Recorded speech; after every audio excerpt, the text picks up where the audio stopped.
phones. Woo! Okay.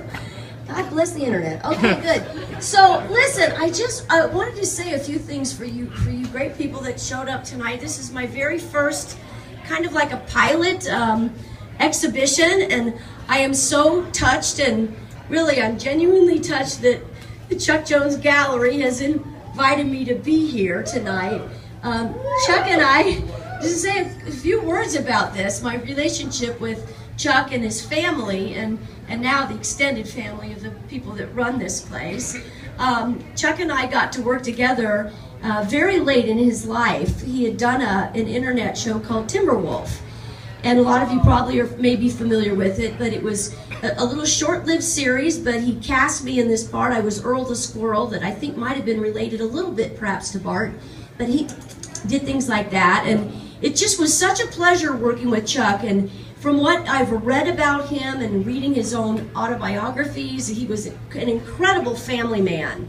And it's something that I really, really appreciate, like many of you too, that it was a priority in his life, that his family understood who he was and supported him so much in his art.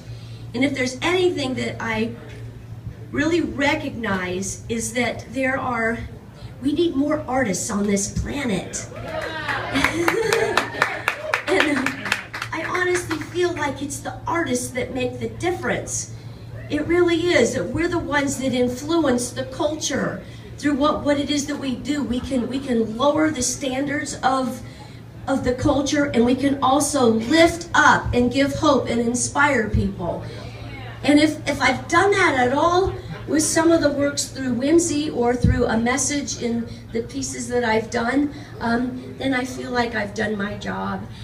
For those that are animation, that are animators and work or want to work in the field, and for those of you who are just big fans of animation, my style of art actually is very much aligned with animation, in that traditional animation, not digital, but traditional animation is done in the opposite order that traditional art is done. In other words, someone who is painting with watercolor or oil or acrylic on canvas will just start to paint the picture, and they layer the different objects or parts of a body on top of each other.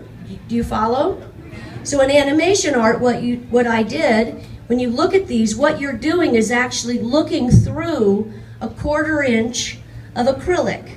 And I painted the art on the reverse side in backwards order.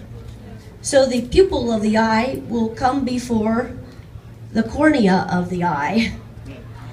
I found through my own mistakes and whatever that you do the dark colors first, because if you do the light colors first, then the black will sort of bleed through. They're meant to be lit from the, perfect. So here's the back, and I painted it. This is the side that I painted it on. So when you flip it around, you've got a Cleese Van Dongen derivative. Cleese Van Dongen was around like 1900 in the early 20th century, and there's several pieces that I really enjoyed of his, and I wanted to try some of the masters and see what it'd be like to do a Van Gogh, or to see what it was like to do a Renoir.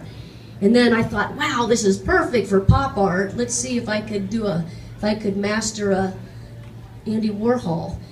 So that triptych that you see there is called The Hope of Mankind.